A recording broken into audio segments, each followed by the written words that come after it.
I was moving from one job to another. The first job that I got was the first time I'd gone into it. And this was after several other interviews with other companies and not getting a call back.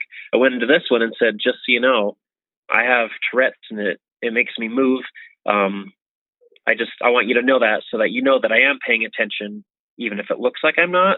And they're like, great.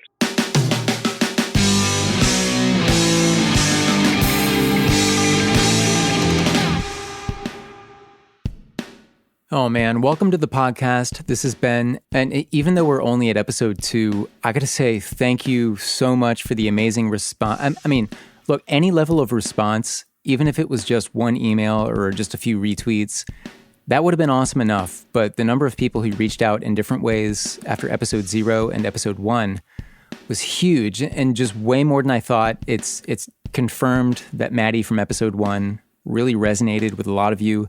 And I knew she would, but just the response since episode 1, 1 week ago, has been huge. I want to read one message that I got that I think just really kind of sums things up well in terms of why this podcast exists. And this is from Leah Rose Art from Northern Ireland. She says, "Hey, I want to say thank you for starting this podcast. I'm just after listening to the first 2 podcasts and absolutely love them. It was so great getting to hear the topic talked about and not just hearing about the facts or most severe cases. Hearing about the struggle for those with mild cases and how it still affects you even though other people can't see it as much. Having been on both sides of it where the tics came full-blown out of nowhere to them calming down and being a lot less noticeable, I personally find it harder because I'm still struggling with it, but because people can't see it, they don't understand it. Thank you for starting this."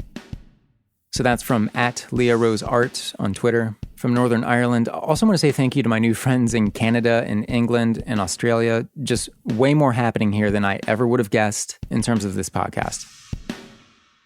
And this gives me a quick idea. If you have something on your mind, or maybe something you heard during an episode that came off like a eureka moment, or just anything you want to respond to in regard to this podcast, speak it into a voice memo on your smartphone.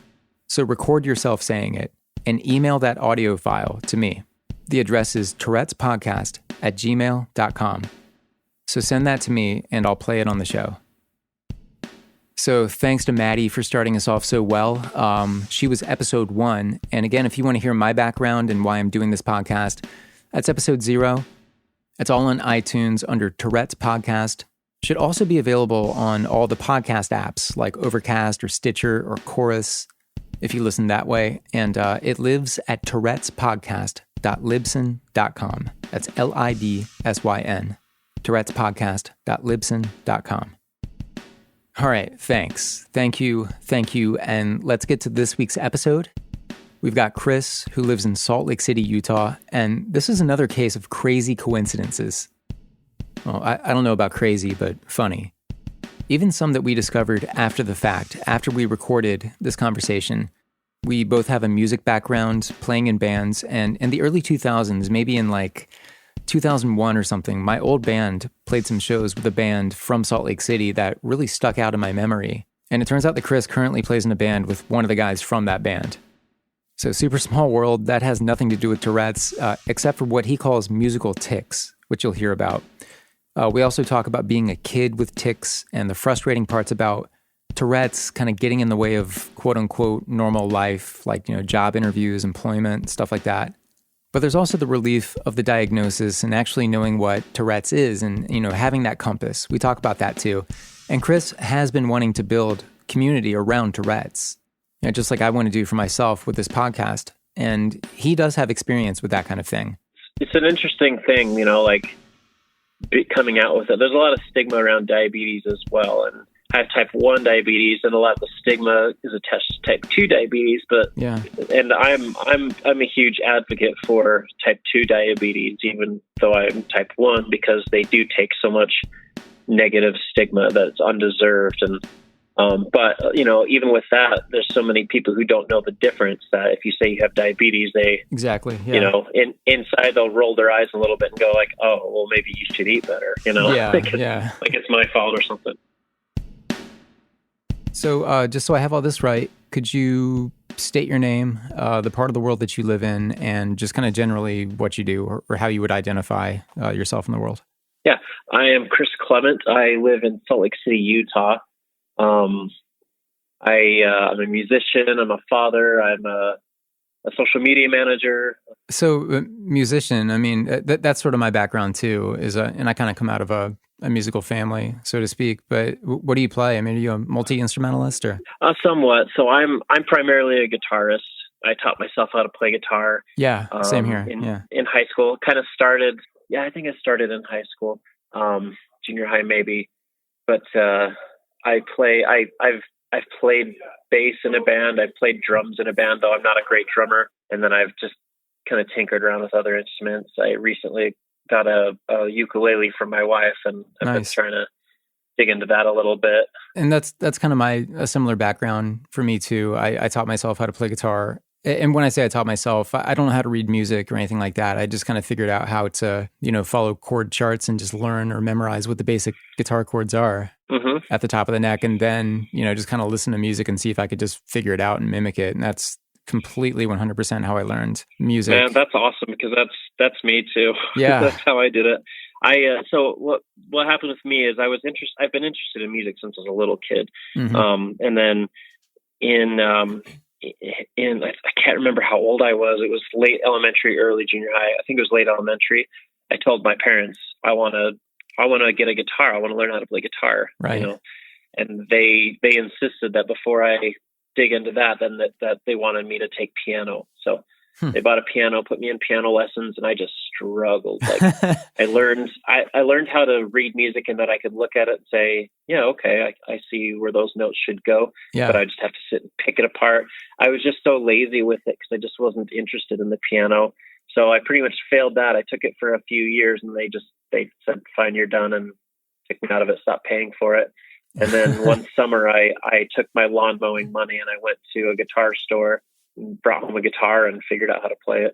Nice. Just listening to things and finding, obviously like a chord book, so I could see what the chords were, and then I'd find chords that match songs, and I put the songs together and go that way.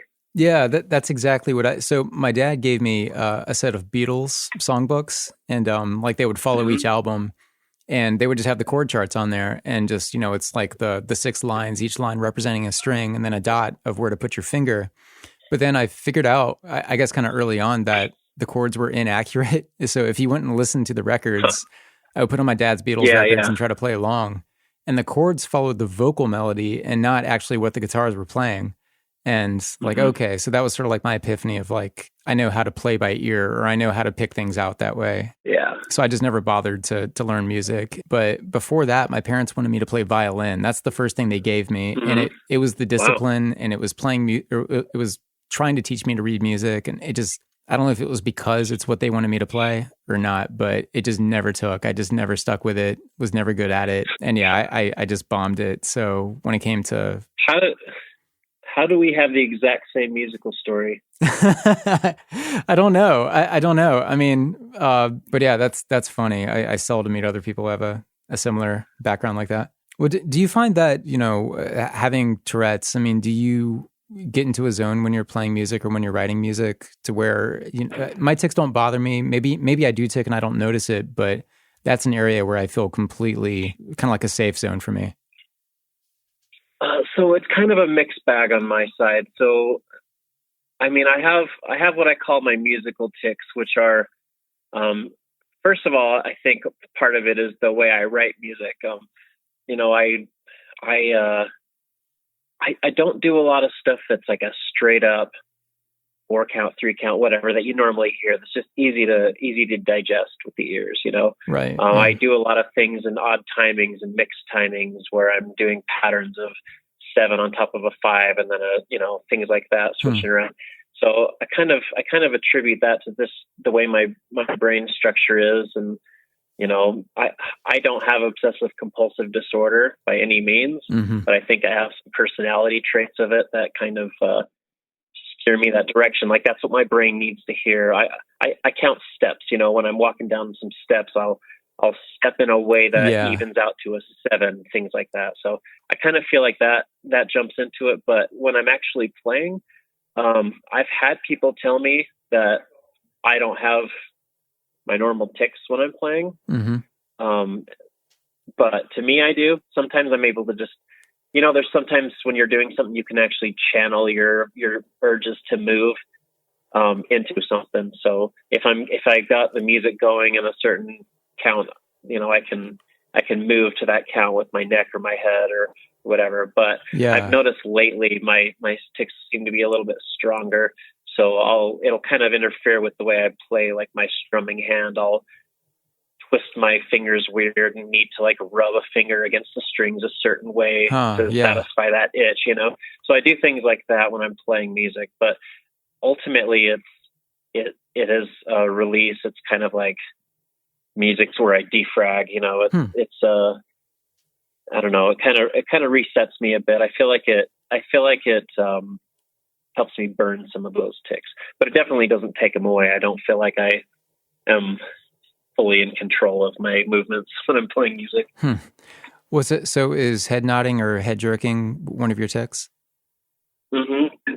I actually have some chronic pain in the right side of my jaw and my neck, and even down on my side, from kind of favoring the right side. I do a lot of that. My head's always moving to the right. It's kind of like to the right and across, like to the right, like my head down to the right and then my chin across to the right type of thing. So are a lot of your tics sort of physical, or what's your kind of spectrum of tics? And I know they kind of change and morph over time. At least mine do. But what do you deal with? Absolutely. So, I wasn't actually diagnosed with Tourette's until I was 30. Okay. I was a twitchy kid, but I didn't know, nobody in my family knew about Tourette's. Like, the only reason they know is because I went and got diagnosed and told them about it. But, and it turns out I'm pretty sure my dad has it as well. But, so as a kid, I would do a lot of throat clearing and a little bit of grunting and a lot of blinking. And it kind of went away to an extent in my early 20s, but then it came back strong in my mid to late 20s. So I got a very short break from my tics. And when they came back, it's been a lot of blinking, a lot of moving my eyes to the sides, a lot of squinting, eyebrow stuff, like a lot of facial tics. And then it kind of morphed into my neck. And now it's to a point where I can't seem to keep my head straight. When I'm driving, my head's always leaning to the right. My body is kind of like in the center of the car. It's kind of frustrating, and I'll put a lot of effort into trying to just sit straight, hold the steering wheel at 10 and 2, and just hold my head straight and look on. And it's just so hard to do. So when you were younger, I mean, was it observable? Did your family, make remarks about your tics, or, how apparent was it? Because not being diagnosed until later in life, what was it like just pre all that, like your earliest memories of tics and people noticing and things like that? I did have people who would comment and ask me what I'm doing and things like that, but I think it was more noticeable to me than it was to others. Right. I did start getting teased in my early to mid elementary school days, and it kind of lasted all through my childhood. But I did a lot of suppressing. So the term habit came up. Like, I thought it was just like a habit I had where I was blinking. So that term was thrown around a bit. Like, oh, you've got, like, I'm a nail biter, so that's one of my habits. And also my blinking and my throat clearing was a habit. So I was always kind of frustrated with myself. Like, why can't I just break this habit? And I would hear people talking about it takes this long to start a habit and one time to break it. And I'm like, wow, well, it's the opposite for this, but I could never quite break them. So I spent a lot of time trying to suppress them, thinking like, if I just don't do it long enough, my body will stop trying to do it. Right. It didn't really work. In adulthood, when it started coming back stronger, it was even more frustrating because the tics were worse and more visible. And it got to a point where actually coworkers were commenting and like kind of poking fun at me for doing it, thinking I was just like subconsciously doing something. And obviously they didn't understand what was going on. I didn't understand what was going on. So I spent a lot of time just frustrated, like I'd go off and just like talk to myself and be like, you idiot, what are you doing? Why don't you just stop, you know? Yeah. So, you know, that when they started getting stronger that way, that's kind of what started moving me toward my eventual diagnosis. So when you went to get diagnosed, I mean, was it kind of already in your mind that, you know, this is the diagnosis I'm going to walk out with? Or, you know, I mean, had you already done some research and thought that you might have Tourette's? Yeah. So I was watching TV with my wife, and there was a program on about Tourette's syndrome. And of course, in those types of things, it's always like the extreme cases. So it's, you know, that small percentage of people with Tourette's who have coprolalia or shouting obscenities and doing things like that. Yeah. But there were things about it that she was like, the aside from the actual outward symptoms, like the root of it sounds like what you've got going on. I wonder if you have Tourette's. And I thought, hey, maybe. So she and I had, spent some time studying it, and I got to this point where I'm like, wow, I'm pretty sure that this is me.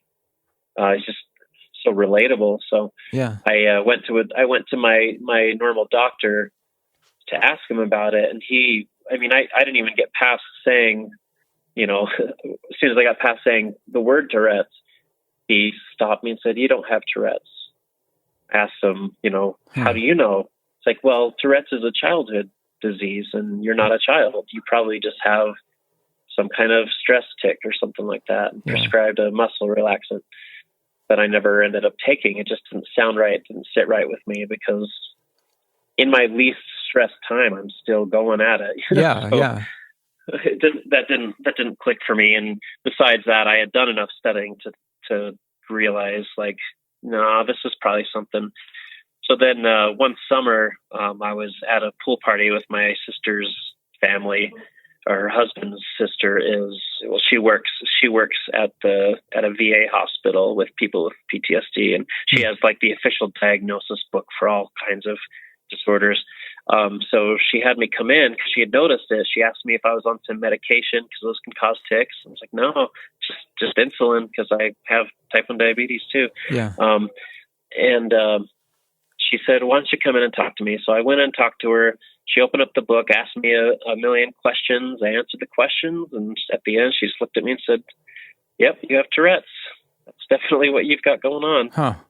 So a couple of years later, not a couple of years, just only like a year and a half ago, I went to an actual neurologist to say, because I always doubt myself, you know. Like you ever have that happen where like your tics kind of get lighter and you think, maybe this isn't Tourette. Like I've had that so many times. So I went to this neurologist, and she spent some time with me, and halfway through I'm like, Doc, I just got to ask, is this Tourette's? And she's like, this is absolutely Tourette's. So I was like, okay, now I've got all kinds of reasons to just settle into this, but I mean, I don't know why I was so resistant to it. Well, did that feel kind of good in a way at that point? Just kind of having it down on paper that, you know, okay, this is what I've got. This explains this and that. Maybe there's something I can do about it, or? Oh, absolutely. You know, to me, the most frustrating thing is like, why can't I stop doing this? Like, I have no control over what's going on. It was getting in the way of life. I mean, I was bombing job interviews because they thought I wasn't paying attention, because I was staring, like glancing over at the wall, and I was trying so hard not to move that I would not hear everything they're asking me, right? And I'd have stupid answers, you know, because I've told you I get kind of stuttery and I get hung up on ideas. So all that was going on. It was kind of getting disruptive and troubling. So having a word to put to it, to say, I have this and this is why I do this. Yeah. It was actually a huge relief. It opened my world up a lot. So what did you do in terms of addressing your tic? I mean, did you just kind of carry it with you with the understanding of what you had, or did you go to medication, or how'd you navigate that? So I started researching treatments. I thought, you know, for all I knew, there was like a pill that you take that takes away that that urge to move, Yeah. and turns out it's not that simple. And there's a whole array of them, and most of them aren't even necessarily for a movement disorder, but for other like psychological things, like there's a lot of crossing disease barriers with medications. So I was kind of resistant to it because I didn't want to take something that was going to, dull my creativity or, kind of just take me out of, I had no idea what anything would do to me and to my brain and to my state of being. So I was very resistant to it. Yeah. I actually earlier on when I was doing my research came across a guy named Ryan Rado, who's a fantastic human. There's some great videos out there from him where he talks about his life with Tourette syndrome, and Yeah. he goes through a list of medications he's been on and talks about what they did to him. So I, from the start, I was just like, oh no, I think I'll just deal with this. I know what it is. I know who to blame. I blame this Tourette's that lives inside of me, so I didn't try medication actually until about a year and a half ago when I went to that neurologist. So having something to blame or point to, did that sort of change how you handled situations at the workplace when people, or is this a totally different time frame? No, it immediately did. As soon as I was diagnosed, the thing is maybe my tics are more, maybe I'm more aware of them than anybody else is. But when people tell me that they didn't even notice, I kind of laugh on the inside a little, like, you noticed.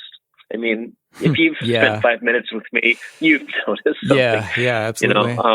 So, to me, it was like, now that I have something to call it, I can say, guess what, everybody? This is why I do this weird thing. It's not me. It's this other thing, So I kind of started opening up about it quite a bit, especially since I'd spent so much time researching it that I felt more comfortable in explaining it to people, since, as you know, most people think it's the swearing disease that makes kids yell the F word or whatever.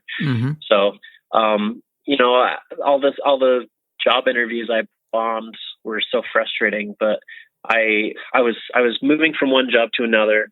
The first job that I got, the last company I worked for, was the first time I'd gone into it. And this was after several other interviews with other companies and not getting a call back. I went into this one and said, just so you know, I have Tourette's and it makes me move. I want you to know that, so that you know that I am paying attention, even if it looks like I'm not. Yeah. And they're like, great, sounds good. And then they interviewed me and I got the job. So, okay. Well, that's interesting, because you don't always hear the same outcome to stories like that. Sometimes it's sort of like, well, okay, is this going to be a problem? Or, and some other interviews I've done, that's come up, that's been the reaction. What about other receptions in general when you're talking to people who, you feel like you have to explain it to? Do they receive it well? Do they understand it? Do they get it? Do you have to kind of jump out in front of the whole swearing disease reaction thing and explain what it really is? Or sometimes, and I don't really mind that. Like, as I was telling you before we started, I also have type 1 diabetes, and I've spent a lot of time building up communities there. And I'm a huge diabetes advocate. I spend a lot of time, trying to raise awareness of diabetes and so many different things that are involved in living with that. And I've had to have those same conversations with people, regarding diabetes that I have regarding Tourette's. Where people have their assumptions, they have the things that the media taught them, that movies taught them, that TV shows taught them. And sometimes it's just as simple as saying, that only affects less than 10% of the entire population of people with Tourette's. Generally reactions are really, really positive. People are interested in it, so I get to explain it and raise awareness, which to me is a win, because the more people are aware of what it actually is, the less stigma is attached to it for other people behind me. So as you kind of got to know your Tourette's, did you get to understand better what your triggers might be, or are there certain situations where you seem to kind of flare up with tics more than others? Or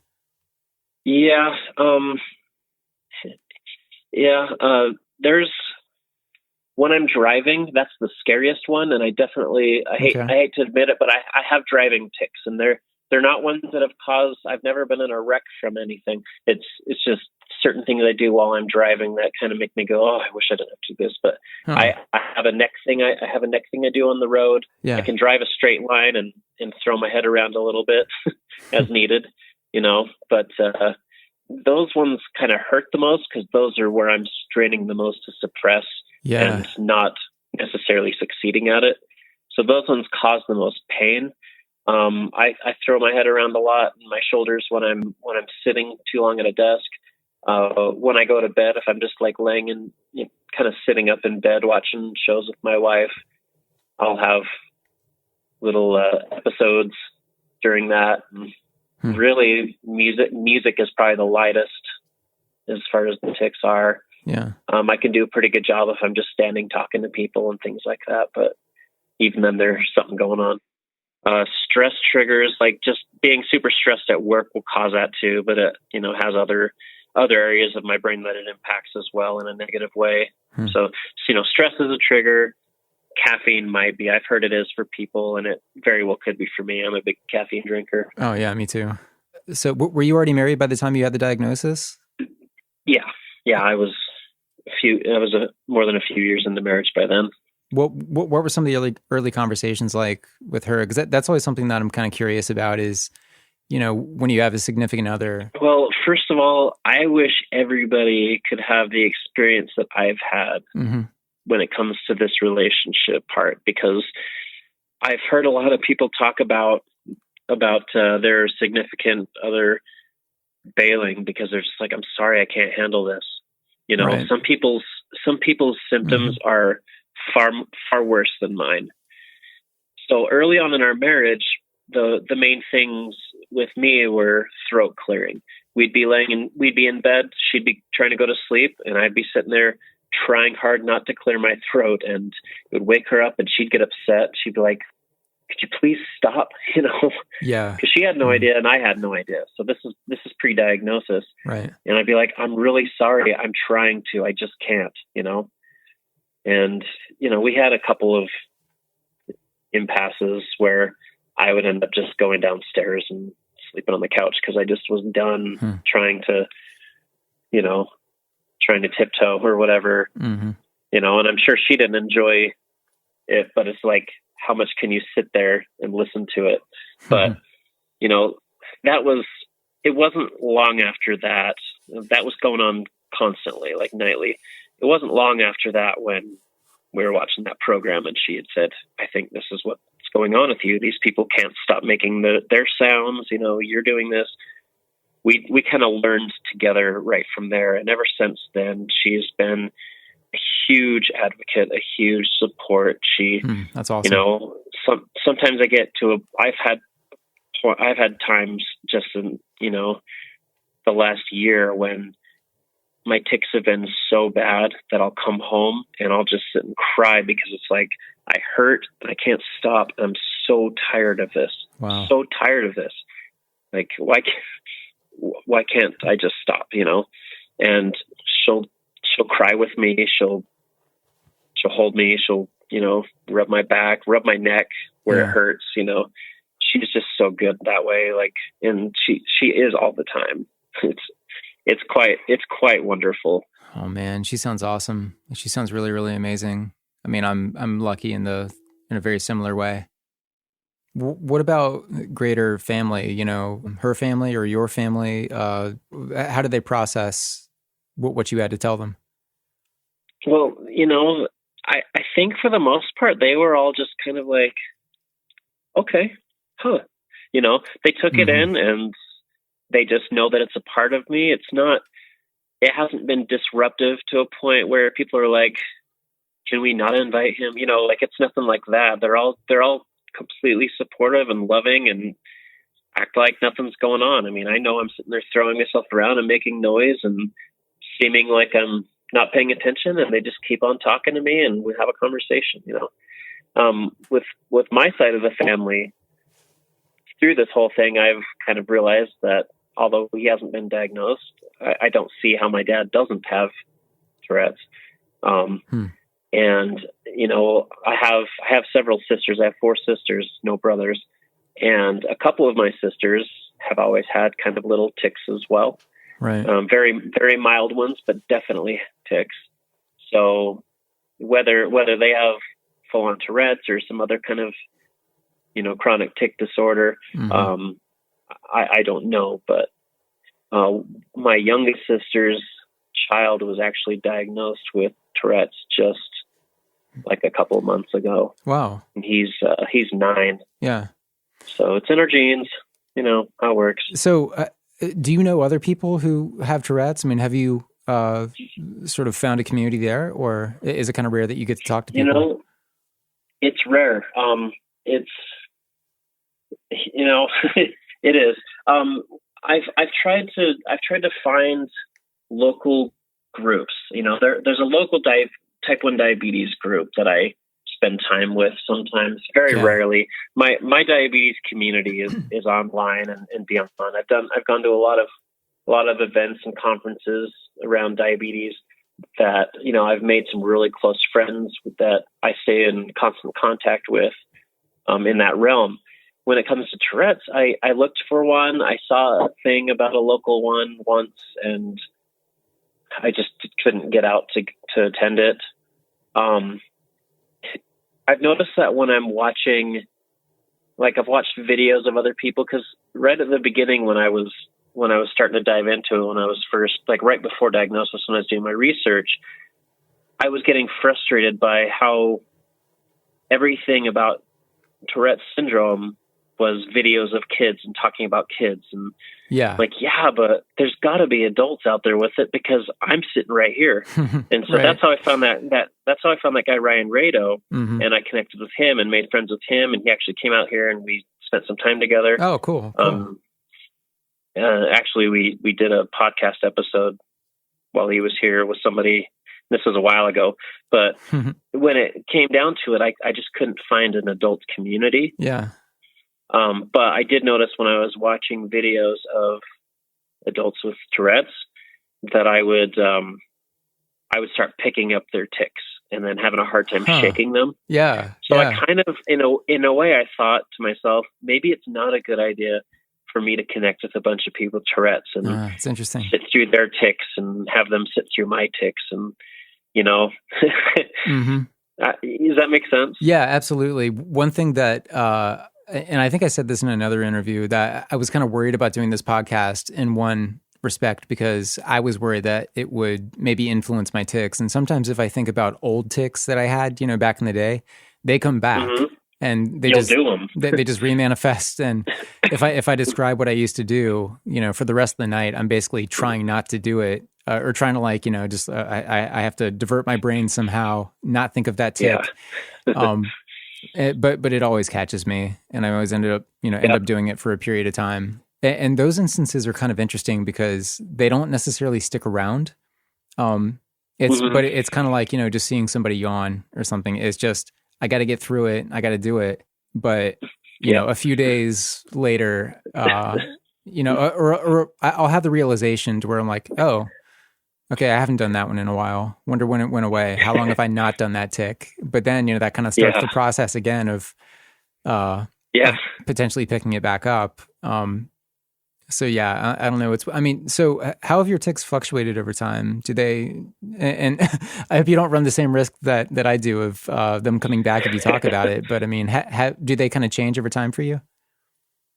Yeah, they do. And I'm not worried about that. I do have some that always come back, that will go away for a long time. This whole thing with my neck and my jaw, and I do something with my eyes that ends up in dizziness and headaches. Those are kind of my constant ones. Here's an interesting way to describe one of the tics that always comes back. So if you just look straight ahead and think about like a grid in front of you, like all these crossing lines up and down, left and right. So there's there's points all over the grid where those lines touch. I kind of see like, when you're looking forward, you can also like look left or look right and see through your nose, because one eye's on the other side seeing real. So that little, I don't know what to call that, but like that ghost limb type of looking thing, I'll have to like drag something across and touch a certain point on that graph. So like, okay, like I'll pick up my hand and like the see-through part of my hand, because of looking straight through it. Yeah. Will have to like cross my visual path in a certain way, a certain distance from my face to satisfy this thing that says I need to do that. You know what I mean? That's interesting. Does that make sense? Yeah. So yeah. I have a lot of those types of things, and those things come and go.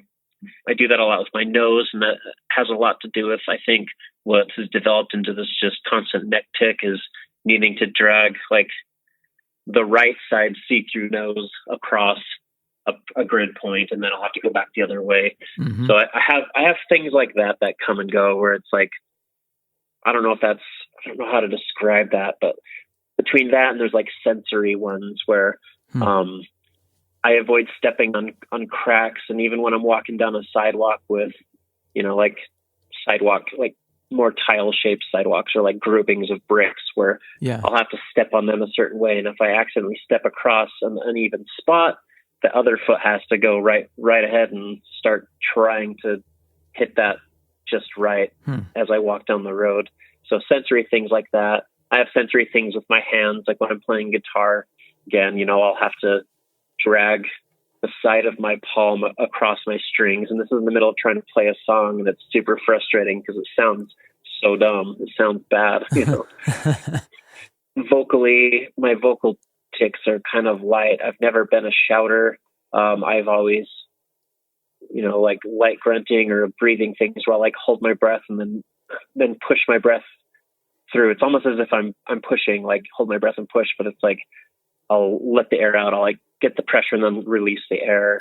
Yeah, I had a tic that was almost identical to that. I don't do it these days. Maybe I'll start doing it again, but yeah, Sorry. I'm doing it right now. No, I would definitely have that where I would hold, and it would pick up sometimes where I was expected to say something. I used to be a newspaper reporter back in the day, and I would interview somebody, just, like a quick phone call to get a question answered about something. But sometimes it would be the phone ringing and they would pick up and say, hello.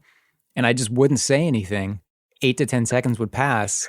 And this was a newsroom. So it wasn't like they just assumed that we couldn't be connected or the line was dead or something like that. There's clearly background noise coming through my phone, but I'm just not. Yeah. I sound like a creep because I'm not saying anything. Were you not saying anything because you were doing that tic and you couldn't get words out because you had to complete this little complex thing? Yep. I couldn't talk because I was doing this breathing tic or this thing where I would just hold my breath. So then I would have to call back and try to, concoct some excuse to where I wouldn't sound like a weirdo. And that stuck with me for a long, long time. There were times where, I would be talking in person with somebody too, and I would do it. And you could kind of see their face kind of wrinkle a little bit where they're trying to figure me out, like, what are you doing? That's one I had totally forgotten about, actually. Did you ever take that opportunity to, when you call them back, to say, I'm sorry about I have Tourette's and there was this thing that stopped me or something? Like, did you ever do that? Never did that. You kind of wish you did? Yeah, I do. I mean, the more I think about it, the more the more I wish I just kind of owned it, kind of early on, because I feel like I could kind of navigate things fairly well, even with my tics, and I would suppress my tics and I would, try to hold them back, or I would try to morph them into normal behavior, whether it's a throat clearing or whether it's stretching or something. And, but I never took the opportunity to really do it because I was so worried that they would just get me wrong. And from that point on, just label me as somebody who, oh, that guy, he's got Tourette's. And then, I would be the inside joke of the, wherever I happen to be. So that was just my big fear. And I figured it was just better social management for myself to just adopt the attitude of like, we've all got problems. This is mine. We don't always have to talk about it. I'm just going to sit on it. And so I just kind of went on with my day to day. And it was terribly unhealthy for me to do because I would always think about it, always self-conscious of it, always thinking about, what are these people thinking right now as they look at me? And maybe they weren't. Maybe nobody was paying attention. Nobody noticed. Maybe nobody cared. But I always thought they did. Yeah, I totally get that. I absolutely get that. And, we all have different ways of coping. We don't all have to do it in the same way. Mm-hmm. But, for me, it's been liberating to be more open and out about it. I mean, even here in my current job, like I once again came into the job interviews saying, I have Tourette's. I'm paying attention. I promise. Let's talk, and Right. it helps me be at ease when people know, because I'm not as concerned about my tics and they're not as concerned about my tics. They know, I know, and we can just be humans. Right. Yeah. It's really healthy. Now I can imagine, I can only imagine it being way more difficult for people depending on the severity of their tics. Yeah. And the types of That's tics, another thing I think about. Absolutely. And I don't feel like everybody has to do it the way I did it. It's worked out very well for me so far. Mm-hmm. So I guess at this point, pretty much everybody in your social and professional circle, has some sort of level of knowledge about your Tourette's. They do. They all do. Man, that's awesome. That's awesome, because I'm not there yet. I feel like this podcast is part of the process of me getting there, because I haven't talked about it with my employers, and it's the same thing. Just like you said earlier, if I bring it up, they're going to say, I've never noticed anything. And it's kind of like, well, you've never noticed what you would maybe expect to notice from someone who has Tourette's. Here are my tics. Exactly. I promise you've seen them. But yeah, this is just kind of like a pump up process for me to get there and do it, but also find a way that isn't just cold and out of the blue and awkward, to where, hey, I want to talk to you about my Tourette's, because then it sounds like, and it's like, what, are you raising money or something? I'm like, no, I just want to talk to you. And there's an awkwardness to it. There's just, there's something so nice about just letting it out. And I think that, especially if you've been at your current place of employment long enough to where you have, rapport with people, and they trust you, they know you, the work you do is great. Bringing it up then may just be like, oh, that's a really interesting thing about you that I didn't know. And even if they start noticing it, it wouldn't really make a difference on the way they treat you or the way they view you, other than just maybe understanding you better. Mm-hmm. I feel like it's helped people understand me better, because I do have quirks that aren't like everyone else. I don't think the same as everyone else. And I think they appreciate that, So do you find that they give you any sort of special treatment? That's another piece that has kind of worried me, that if I bring it up, they're going to kind of overcorrect with me and act kind of sensitively around me. Do you experience that? I have never once experienced that to my recollection. Nice. I feel like I got treated differently, more differently, and in a negative way before I was diagnosed, when I had no idea what it was. And I was just doing these things, I felt like it made me awkward, and it made me kind of irritating to people, maybe, Yeah. Because I mean, let's be honest, like, even though people with Tourette's can't help their tics, some of them are kind of like, you see them and kind of go, oh, Mm-hmm. I don't know. To me, like, not to bag on anyone at all, because I obviously understand that urge, and like, you can't help it, but you can imagine just not understanding what it is, just as a regular person who has no idea what Tourette's is, right, and seeing someone on a train doing a certain thing and yelling, and kind of going like, the hell.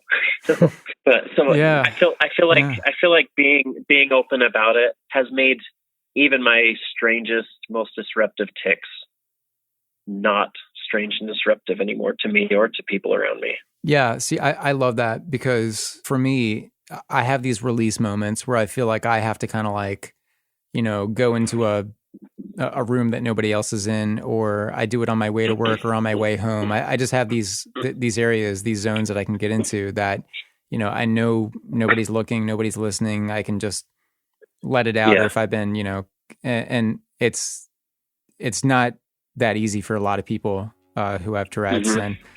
And, but yeah, being more relaxed and open about it, I assume would have an impact on that sort of level of need for pressure release, to where if I could just kind of coast throughout the day, be myself with my tics, and I can. I'm talking about it like it's something I can't do, but if I choose to do that, it feels like it would be just therapy in itself, just to be able to do it, and not worry what people around me think. And so I still do suppress tics as much as I possibly can in public, because I have my perception of what people perceive, you know. So I still do it, but just not as hard, and it's easier to just let some of them out, and when they hit, they hit.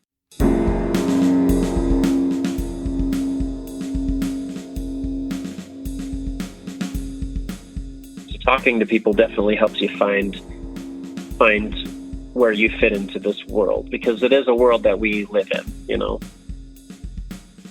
Tourette's is a world.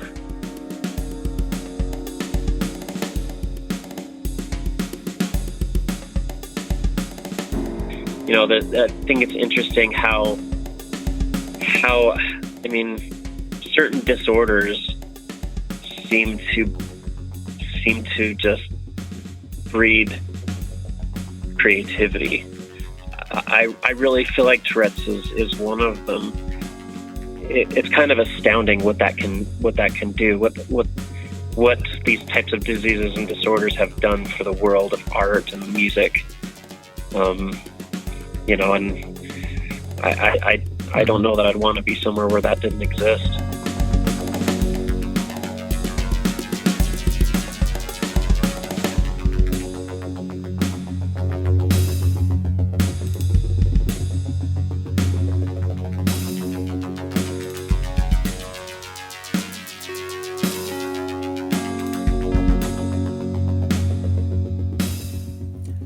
So around the 41-minute mark, Chris and I talked about being open about Tourette's and just kind of getting it out there. I said I hadn't told my bosses, for example. And, well, my conversation with Chris was about a month ago. And since then, I went on my personal Twitter page. The handle is @BenBrownMedia, if you have any desire to see. And I just came out with it. I've got Tourette's. I've hidden it. Here's the reason why, and I'm hiding it no more. I'm doing this podcast now, and there was immediate support from everyone in my professional circle. And my boss and I exchanged emails, and he was amazingly supportive, and he understood directly the closeted nature that I had with Tourette syndrome. He got it, and Chris is exactly right. I mean, it felt great. I mean, I feel really kind of cheesy coming off kind of like a motivational speaker or something, but I mean, this happened a little bit more than a week ago. So I'm still kind of buzzing off of it. I'll keep you posted on how it all goes, but people like Chris have directly resulted in me feeling more comfortable about it. You know, Chris and a number of other people I've had conversations with, including Maddie from episode 1, other people you're going to hear in future episodes. So obviously it's meant a lot to me. And the emails and messages I've been getting indicate that it's meant a lot to a lot of other people. And this is just the result of two people getting together. You know, if I was on the outside, just listening to two people who had Tourette syndrome talking about it and how they've navigated and how they've kind of gotten through, I mean, I would find comfort in that. And I mean, that's the reason why I wanted to do this podcast to begin with. So yeah, it's meant a lot to me. So let's have a conversation. I mean, what'd you like about this episode? What maybe struck you as surprising? Any of those eureka moments? I will have to say, one of the people I spoke with after episodes 0 and 1, Sophia, chimed in to say that she also has that ear-popping tic that we discussed in episode 1 that Maddie and I both had and thought that nobody else in the world had. We found a third, and I have a feeling there might be some more out there. So that kind of thing, you know. What did you relate to from this episode? What did you connect with? What surprised you? What made you kind of reevaluate things and so on? And again, use the voice memo app on your smartphone and then mail me that file so I can play it on the next episode.